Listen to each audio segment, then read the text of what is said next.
नाभा में NS agro की तरफ से बनाई गई मिनी NS-29 कंबाइन हार्वेस्टर किसानों को कम कीमत पर मुहैया करवाई जा रही है। यह कंबाइन भारत की mini tyre combine double seat में तैयार की गई है।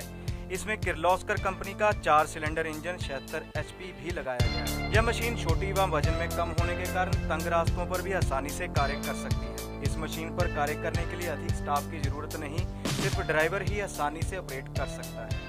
और बड़ी बात, मशीन को घर में खड़ी करने के लिए एक्स्ट्रा गैरेज की जरूरत भी नहीं। फायदा जी देखो बहुत ने जी। सब तो बड़ा फायदा यह है जी, जगह बहुत घट रोकती है जी।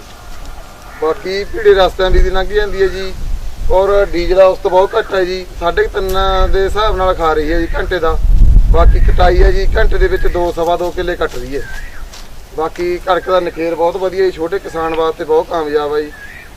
ਤੇ ਬਾਕੀ ਸਫਾਈ ਪੋਥੀ ਵੱਡੀ ਘੱਟ ਦੇਖੀ ਰਹੋ ਜੀ। ਬਹੁਤ ਸਾਨੂੰ ਬਹੁਤ ਫਾਇਦੇ ਲੱਗੇ ਜੀ। ਜਿੰਨੀ ਤਰੀਕ ਦੀ ਉਨੀ ਥੋੜੀ ਹੈ ਜੀ। ਹਾਂਜੀ ਬਾਈ ਜੀ, ਪਹਿਲਾਂ ਆਪਣੇ ਕੋਲ ਵੱਡੀ ਮਸ਼ੀਨ ਸੀ ਜੀ। ਇਸ ਵਾਰ ਆਪਣੇ ਪਿੰਡੇ ਮਸ਼ੀਨ ਆਈ ਹੈ ਜੀ ਤੇ ਕਟਾਈ ਕੀਤੀ ਜੀ। ਕਈ ਜਗ੍ਹਾ ਤੇ ਕਟਾਈ ਕਰ ਚੁੱਕੇ ਜੀ। ਬਹੁਤ ਸਾਨੂੰ ਜਾਨੀ ਕਿ ਲੋਕ ਸਾਡੇ ਨਾਲ ਜੁੜੇ ਨੇ, ਸਾਡੀ ਕਰੋ ਜੀ। ਬਾਕੀ ਇਹਦਾ ਨਖੇਰ ਨਖੂਰ ਬਹੁਤ ਸੋਹਣਾ ਹੀ, ਰਸਤਿਆਂ ਦੇ ਵਿੱਚ ਘੱਟ ਲੱਗਿਆ ਲਗਾਇਆ ਲੈ ਜਾਂਦੇ ਜੀ। ਵਾਰ-ਵਾਰ ਲਾਉਣ ਦੀ ਦਿੱਕਤ ਨਹੀਂ ਆ ਰਹੀ ਸਾਨੂੰ। ਤੇ ਬਕਾਇਦਾ ਜੀ ਪਿੰਡ ਦੇ ਵਾਸੀਆਂ ਦਾ ਜੀ ਕਹਿ ਰਹੇ ਨੇ ਵੀ ਇਹ ਮਸ਼ੀਨ ਆਪਣੇ ਪਿੰਡ 'ਚ ਹੋਵੇ ਤਾਂ ਬਹੁਤ ਹੀ ਵਧੀਆ ਗੱਲ ਹੈ ਜੀ। ਅਸੀਂ ਇਹ ਕੰਬਾਈਨ ਦੀ ਬੁਕਿੰਗ ਕਰਵਾ ਰਹੇ ਹਾਂ ਜੀ। ਕਿਸਾਨ ਵੀਰਾਂ ਨੂੰ ਇਹੀ ਕਹਿਣਾ ਚਾਹੁੰਦੇ ਆ ਵੀ ਵੱਡੀਆਂ ਤੇ ਪੈਸੇ ਖਰਾਬ ਕਰਨ ਦਾ ਕੋਈ ਫਾਇਦਾ ਨਹੀਂ ਜੀ। ਇਹ ਲੈਣੇ ਆਪਾਂ ਨੂੰ ਸਭ ਤੋਂ ਲਾਹੇਵੰਦ ਸਾਬਤ ਹੈ ਜੀ। ਬਾਕੀ ਅਸੀਂ ਚਲਾਈ ਹੈ, ਇੱਕ ਵਾਰ ਤੁਸੀਂ ਆਪਣੇ ਪਿੰਡ ਕਦੇ ਆ ਕੇ ਵੇਖ ਵੀ ਸਕਦੇ ਹੋ। ਬਾਈ ਆਪਾਂ ਝੋਨਿਆਂ ਵੇਲੇ ਵੀ ਇਹੀ ਚਲਾਉਣੀ ਹੈ।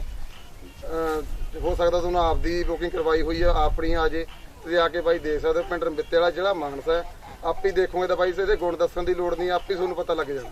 पटियाला से कुलदीप सिंह की रिपोर्ट।